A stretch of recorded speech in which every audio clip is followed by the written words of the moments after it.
बहुत समय पहले की बात है, जब धरती पर धर्म और अधर्म के बीच की रेखा धुंधली हो चली थी। हिमालय की असीम ऊंचाइयों में बसा था विक्रमपुर, एक ऐसा राज्य जो न सिर्फ समृद्ध था बल्कि आध्यात्म और बल का प्रतीक भी। स्नो से ढके शिखरों के बीच स्वर्णिम मंदिर चमकते थे, जहां आर्षि मुनि साधना करते और आकाश गंगा की शक्तियां महसूस होती। राज्य पर शासन करते थे महाराज आदित्य विक्रम, एक तपस्वी, न्यायप्रिय और महान योद्धा। उन्होंने राज्य को युद्ध से नहीं, धर्म और नीति से महान बनाया। महाराज का पुत्र राजकुमार अर्णव विद्या, शस्त्र और करुणा तीनों में अद्वितीय था। परंतु जितना तेज सूर्य का प्रकाश होता है, उतनी ही गहरी उसकी छाया भी होती है। इस छाया का नाम था राजा वासुदेव, महाराज का सौतेला भाई, जो वर्षों से गद्दी का सपना देख रहा था। वासुदेव शांत था बाहर से, लेकिन भीतर से वह जलता हुआ अंगार था। उसकी आंखों में विरासत नहीं, सत्ता की भूख थी। एक दिन महल की सबसे ऊंची मीनार पर खड़ा अर्णव पूछ बैठा, पिताश्री, क्या एक दिन मैं इस राज्य को संभाल पाऊंगा? राजा ने गहरी सांस ली और कहा, विरासत अधिकार नहीं, तपस्या है पुत्र। जो इसे समझेगा वही इसे संभाल पाएगा। उसी रात राज ज्योतिषी दरबार में आया। उसने एक काले ग्रंथ से भविष्यवाणी पढ़ी, जब उत्तराधिकारी चुना जाएगा, विक्रमपुर में अंधकार जन्म लेगा। दरबार में सन्नाटा छा गया। वासुदेव के चेहरे पर मुस्कान तैर गई। भविष्यवाणी उसकी चाल का पहला मोहरा बन चुकी थी, और वहीं से शुरू हुआ एक ऐसा संघर्ष जो सिर्फ सत्ता के लिए नहीं था, बल्कि धर्म, उत्तराधिकार और आत्मा की परीक्षा बन गया।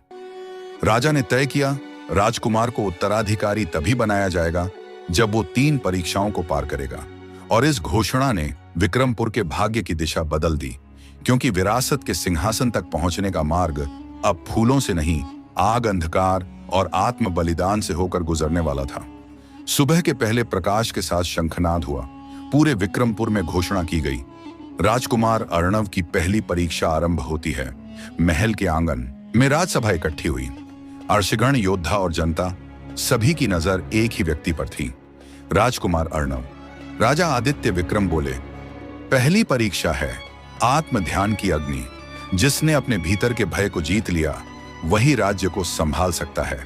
राजकुमार को भेजा गया मौनगिरी, एक रहस्यमयी पर्वत, जहां हजारों वर्षों से सिर्फ आत्माएं भटकती थीं और सत्य का बोध होता था। पर्वत की चोटी पर पहुंचते ही एक रहस्यमयी आवाज गूंजी, जो देखेगा भीतर का सत्य वही बचेगा, बाकी खो जाएंगे। अर्णव ने आंखें बंद की।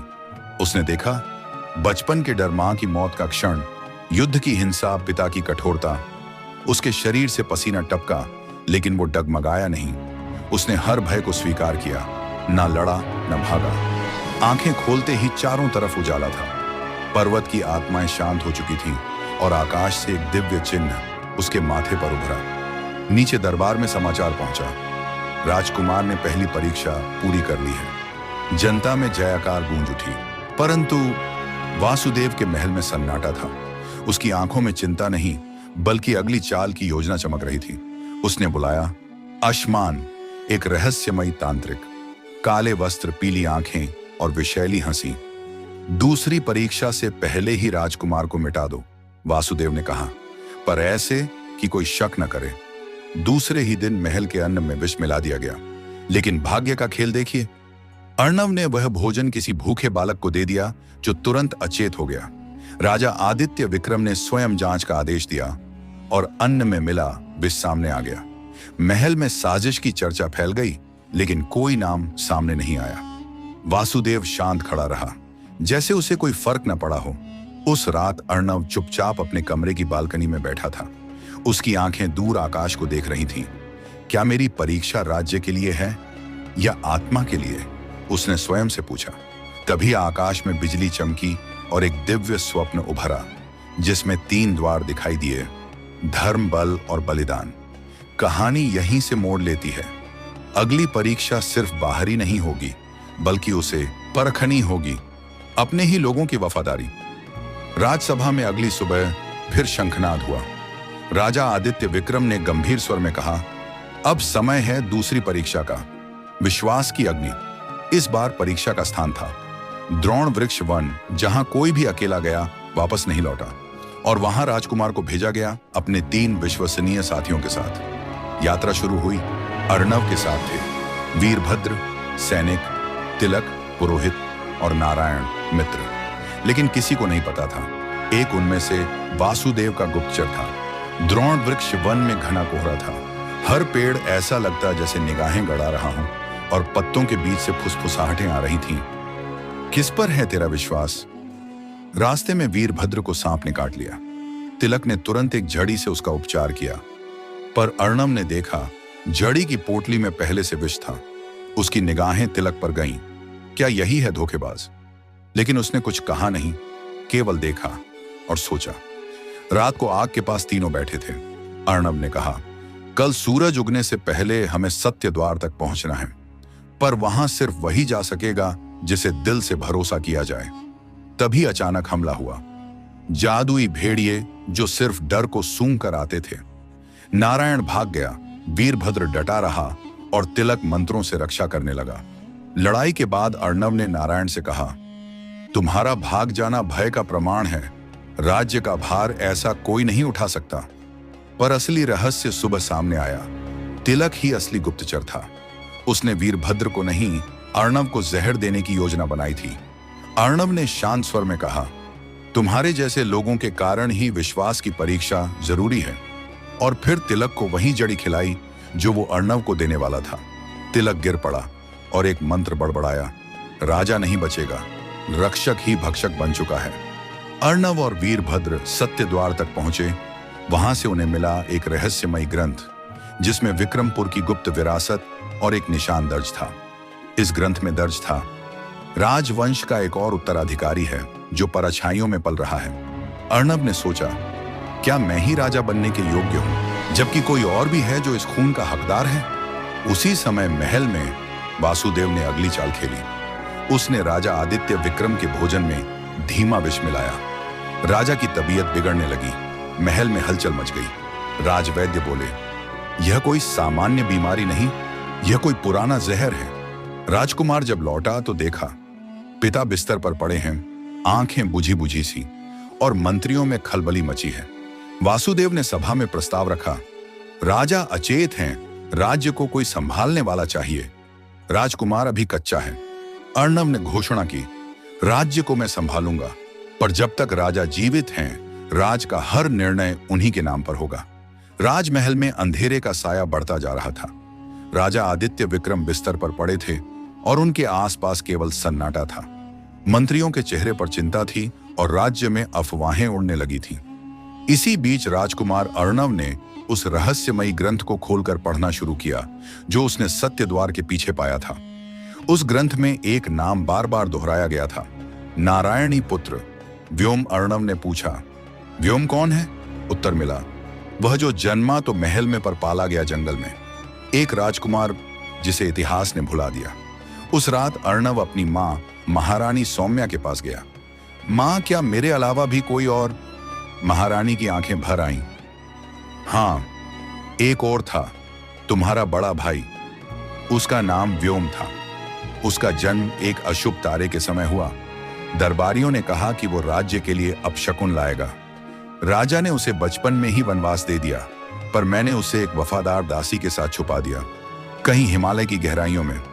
अर्णव को लगा उसके रगों में जो खून बह रहा है वह अकेले उसका नहीं, एक और भाई का भी हक है इस ताज पर। उसी रात वासुदेव ने एक नया षड्यंत्र रचा।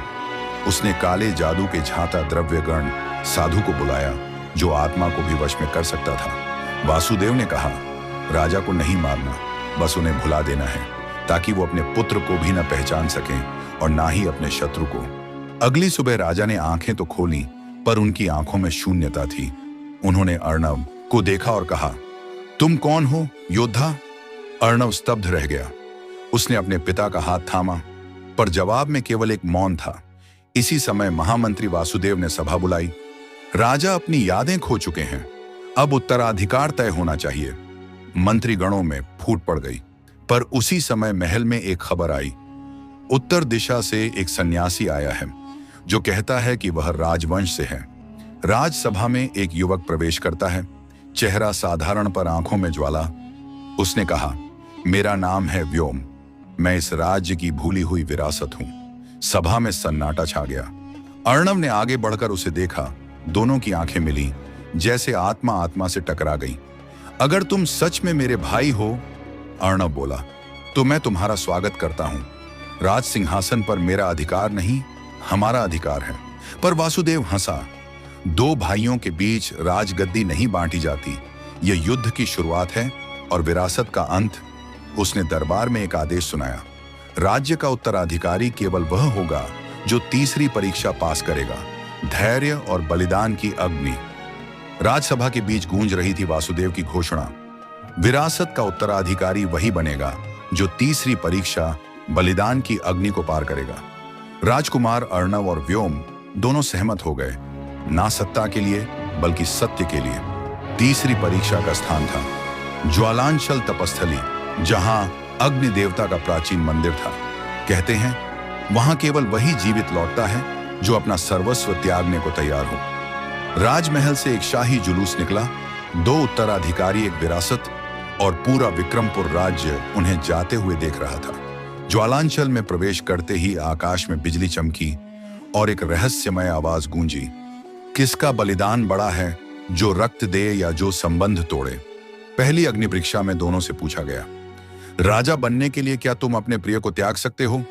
अर्णव की आंखों में सबा की तस्वीर आई, जिससे उसका गहरा जुड़ाव था, और व्योम की आंखों में वो साध्वी जिसने उसे बचपन में पाला। अर्णव बोला, अगर राज्य की भलाई के लिए मुझे प्रेम छोड़ना पड़े तो मैं वो करूंगा, पर मन में सच्चाई हमेशा रहेगी।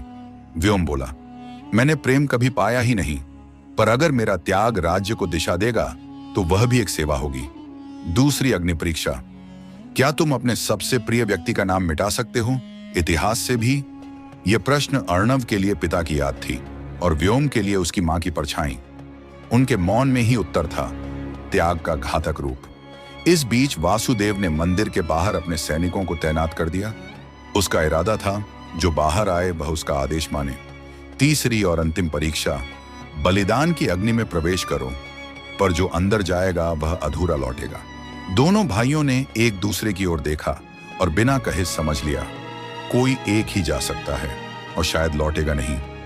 व्योम ने मुस्कुराकर कहा, तुम्हारे पास पिता की यादें हैं, राज्य का अनुभव है। मैं तो बस छाया हूं, पर वह भी जल सकती है। व्योम अग्नि में प्रवेश कर गया। अर्णव उसे रोक न सका। ज्वालाओं ने उसे घेर लिया और एक तेज प्रकाश फैला। कुछ देर बाद अग्नि शांत हुई और वहां केवल एक वस्त्र पड़ा था, व्योम का। वह शरीर नहीं, परम बलिदान बन चुका था। एक दिव्य आवाज गूंजी, जिसने स्वयं को मिटा दिया वही सबसे योग्य था। अब शेष को उत्तराधिकार सौंपा जाता है, व्योम के नाम पर अर्णव को। अर्णव ने झुककर उस वस्त्र को उठाया और कहा, मैं राजा नहीं, तुम्हारा उत्तराधिकारी बनूंगा व्योम, क्योंकि तुम्हारा बलिदान ही अब मेरी शक्ति है। ज्वालांचल से लौटते हुए अर्णव के चेहरे पर न कोई गर्व था, न ही जीत का अभिमान। बस आंखों में व्योम की स्मृति और कंधों पर राज्य की जिम्मेदारी थी। विक्रमपुर लौटते ही वासुदेव ने घोषणा की, अर्णव अब हमारा राजा होगा। पर उसके मन में अभी भी एक षड्यंत्र जीवित था। राज्याभिषेक की तैयारी शुरू हुई। चारों दिशाओं से यज्ञ मंत्र और जनसमूह का संगम हुआ। परंतु उसी रात वासुदेव ने अपने गुप्त सेनापति को आदेश दिया, राज्य अब मेरा होगा, चाहे आग लगे या रक्त बहे। उसी समय हिमालय की गुफाओं में एक रहस्यमय साधु ने अग्निकुंड से एक अंगारे को उठाया। उसकी आंखों में वही चमक थी जो व्योम की थी। व्योम मरा नहीं था। वह अग्निदेव की कृपा से एक आध्यात्मिक योद्धा में परिवर्तित हो चुका था। वह लौटा था, पर अब राजपुत्र नहीं, एक अग्नि रक्षक बनकर। राज्य में प्रवेश करते ही उसे वासुदेव की चालों की भनक लगी। वह अंधकार में छिपकर हर गुप्त सैनिक को मिटा रहा था। राज्याभिषेक के दिन अर्णव सिंहासन पर बैठा ही था कि महल के अंदर विस्फोट की आवाज आई। वासुदेव सिंहासन की ओर बढ़ा। अब मेरा समय आया है अर्णव, तेरा अंत यहीं है। पर जैसे ही वासुदेव ने तलवार उठाई, एक अग्निशिखा उसके सामने खड़ी हो गई। व्योम, अर्णव ने कांपती आवाज में कहा, तू जीवित है? व्योम मुस्कुराया, मैं कभी मरा ही नहीं, मैं अग्नि में जन्मा था और अग्नि में ही लौटा हूं। वासुदेव ने व्योम पर वार किया, पर हर वार जल में समा गया। अब वह एक साधारण मनुष्य से ऊपर उठ चुका था। अंततः वासुदेव की हार हुई, उसे राज्य से निष्कासित किया गया और उसकी सत्ता की लालसा राख में बदल गई। अर्णव ने व्योम से कहा, अब तू ही राजा बनेगा? व्योम ने सिर हिलाया, मुझे राज्य नहीं चाहिए, मुझे राज्य की रक्षा करनी है। और वहीं से शुरू हुई अग्निरक्षक परंपरा, जहां हर उत्तराधिकारी के साथ एक रक्षक जन्म लेता है जो सिंहासन को भीतर और बाहर से संभाले। विक्रमपुर की कहानियों में अब दो नाम थे, राजा अर्णव, न्याय का प्रतीक व्योम, बलिदान और पुनर्जन्म का प्रतीक। राज्य समृद्ध हुआ, लोगों ने फिर से विश्वास करना सीखा कि सत्ता सिर्फ अधिकार नहीं बल्कि बलिदान और सेवा का नाम है। और हिमालय की ऊंचाइयों पर जहां कभी युद्ध की लहरें उठी थीं, अब एक मंदिर बना, व्योम अग्निधाम, जहां लोग जाकर बलिदान की प्रेरणा पाते हैं।